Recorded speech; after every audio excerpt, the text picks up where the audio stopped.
may I have your attention, please? Y'all continue to enjoy your meal. I wrote something for the occasion today with the help of my wife, Keisha. My name is Derrick Brown. My wife is Keisha. And I hope y'all enjoy it. I don't know if I should call it a song, a spoken word, or a word. It's hopefully y'all enjoy it, right? Y'all, I've learned to respect the power of love. I want to emphasize today that I'm not talking about like your always and forever love. I'm not talking about your yearning for your love kind of love. I'm not talking about, you remember, Sunday, Monday, Tuesday, Wednesday, Thursday, Friday, Saturday. Not that love. I'm not talking about cry together love. You remember that from the old days? I'm not talking about you don't have to cry love from Renee and Ashley. I'm not talking about that. I'm not talking about for the love of you from the Isley Brothers. I'm not talking about Boys to Atlantis. I'm not talking about breakup to makeup kind of love. I'm not talking about holding on is very hard to do when love is gone love. We're not talking about that today. We're not talking about the breakup to makeup kind of love. We're talking about love balance kind of love. When I married Keisha, which was 8 years ago, and still to this very day, I envision marriage as like this ultimate friendship. This long conversation, if you will, is based on honesty, mutual disclosure, forgiveness, and dependability. It's a conversation that allows two to cover each other as they are made perfect by God's perfecting process, which includes healing a lot of hurt, taking off your mask and being your authentic self all day, every day, and staying in the driver's seat of life as you travel those roads together. And most of all, trusting God.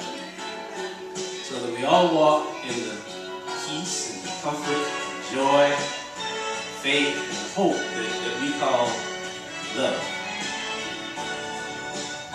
Now we're learning to travel that road. We're 8 years in, but we're still learning every day.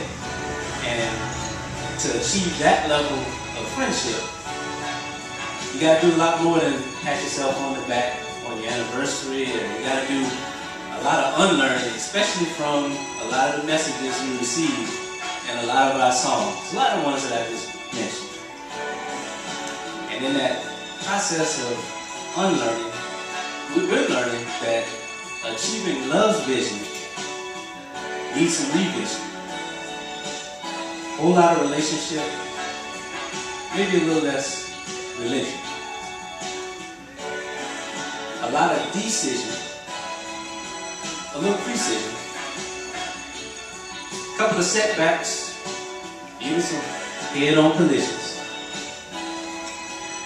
But peace takes time. You have to heal those incisions. You want to be reconciled. You want to multiply division. You want to get that new addition via subtraction of all distraction and inaction. You want to put together fractions, put down factions, overreactions, dissatisfaction. And that's tough. It's tough. See, me and my wife, Keisha, we're both learning because we're both very independent people who are learning how to be interdependent, trying to keep our balance but not become codependent. So we drag each other down, and that's tough.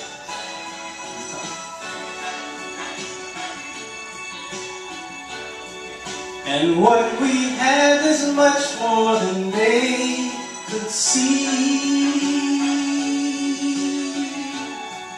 And what we have is much more than they could see. And what we have is much more than they could see. And what we have is much more than they could see.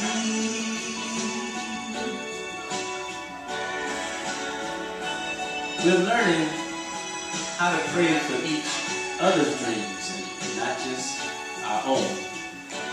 And then how to rise up from the prayer to help each other make our dreams a reality.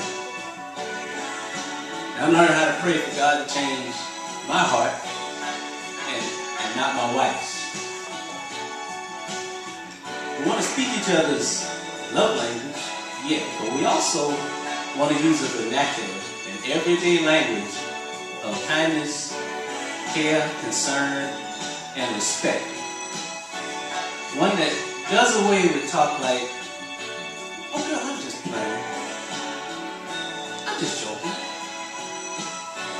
I'm just kidding.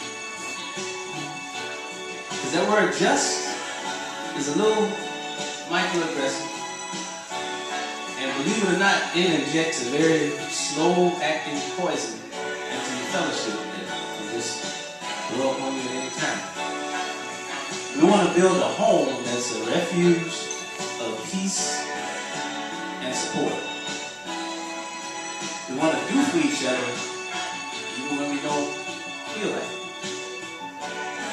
We want to listen with ears of acceptance, affirmation, accountability, and most of all, empathy. We want to apologize even when we're right. Let me clean that up. It never really matters who's right. I'm not sure that there's any such thing as being right. What might be a little more important is that we both all right. I want to take comfort and be content in knowing that my wife loves Jesus and me. And that is, it's not a competition. It's really not a competition. She loves Jesus way more. We want to share our hearts. Now I'm talking about the Hebrew heart, the mind, will, and emotion. We want to share that with an even tone. Because this road we're traveling, y'all, this is long. There's a lot of twists and turns, a lot of hills and valleys. But we need to stay on that journey together. That's stopping when you need to stop and traveling when you need to travel. You're going to get to a place of higher, deeper, and sweeter love. It's a concept I call big love. Big love. And I'll tell you, it is the sweetest thing I've ever known. Now, if there are any R&B heads in the audience, you're listening to the background track, that's a song called Love Ballad by LTD featuring Jeffrey Osborne. LTD stands for Love, Togetherness, and Devotion. And from the time I learned that, they've been like my favorite group.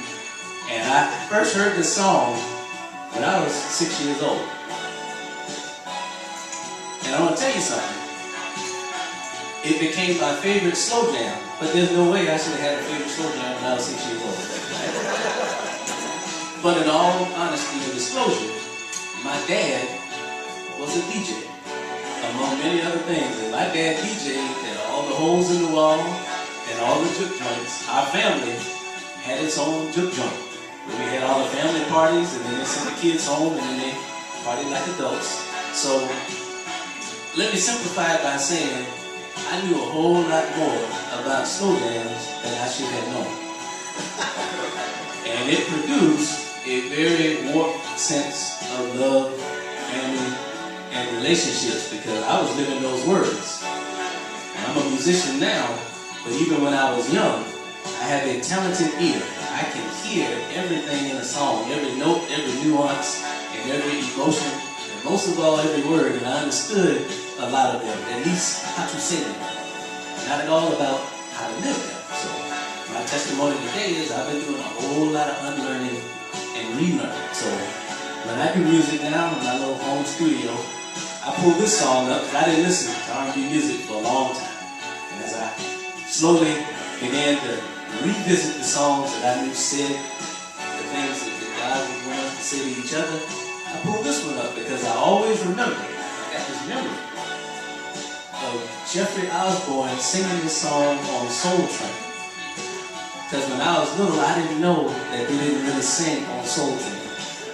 And I also believed in Santa Claus, and I love wrestling, or wrestling. And finding out that each of those things wasn't what I thought they were, it broke my heart. But I will never forget that, and you can pull this up on YouTube, Jeffrey Osborne and LTD, which is this big band, lots of instruments, and he's lip syncing, and all the band members are just standing there not playing the instruments. But he was wearing this cream-colored V-neck, big collared, one-piece jumpsuit, and it was tight.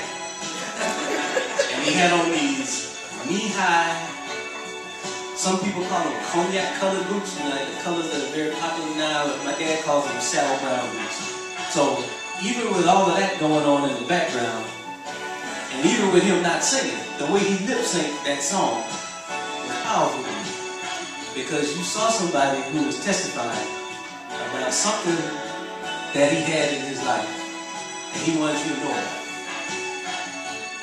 And I heard him do it live, and he's 70 years old now. Anytime I hear him sing this song, it takes me right back to 1976, that he's still delivering it with that power, because he found that thing that I think I found was higher, deeper, and sweeter than anything I've ever known. And maybe it took me revisiting his song with where I am in my life now to really feel where he was coming from. Because I'm there now, all the way. So to my wife, who's Keisha, look at me, baby. I love you. And I am thrilled and thankful. I don't know any other word. I'm very thankful that my wife loves me and that she loves me in a very big way. And I'm thankful for my Liberty family and thankful that we get to spend a lot of our forever here with all of y'all. And I thank you for giving me a wonderful